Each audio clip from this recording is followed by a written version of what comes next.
Pito ang patay lakip commander sa MILF. Human gipamusil sa wala pa mailhing armadong grupo sa North Cotabato. Bangi sa yuta, posibleng tinubdan sa krimen. Nakaalerto si Efren Mamak. Kanya nagkatos kay Tarya, alupa naman sa muro. Dungan nga naminaw sa sermon sa usa ka Islamic leader kining pipila ka mga residente. Una gipahilo na ang patayng lawas sa pito ka individual nga gipamusil matud pa sa laing armadong grupo sa boundary sa barangay Malinan sa Kidapawan City ug sa barangay Estado Matalam sa North Cotabato pasado alas 5 sa kadlawon adlawng Lunes. Ang maong mga biktima sagad mga miyembro sa Moro Islamic Liberation Front o MILF.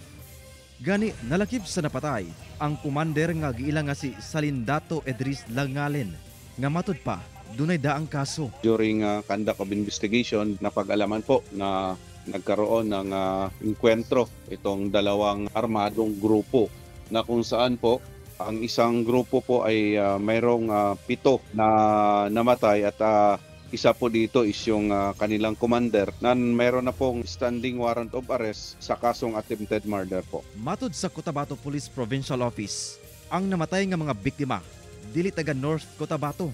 Doon ako report nga taga Cotabato City ug Dato Udin Sinsuat, Maguindanao del Norte nga bag-o lang namuyo sa lugar nga nahitabuan. Nakonsidera po natin silang lawless armed group na pumasok dito sa area dahil nga po hindi po sila residente ng probinsya ng North Cotabato. Dumating lang po sila sa Barangay Malinan noong Agosto 8 po ngayong taon at simula noon ay nanirahan na po sila dyan sa area ng Malinan po. Gikondena sa Office of the Presidential Advisor on Peace, Reconciliation and Unity con OPAPRU ang maong panghitabo nga mikalas og kinabuhi ug nagpa-displace sa pipila ka magbanay.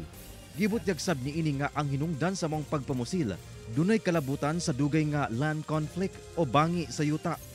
Hinuon mipasalig ang maong ahensya nga makig-alayon sa mga LGU ug otoridad aron marisolba ang kaso ug mabalik ang kalinaw sa maong lugar.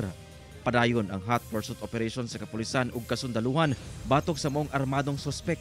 Pinakuhaan pa og pahayag ang kabanay sa mga biktima. Kauban si Gary Balantay ug Bong Vicencio, Efren Mamak. 1 Mindanao.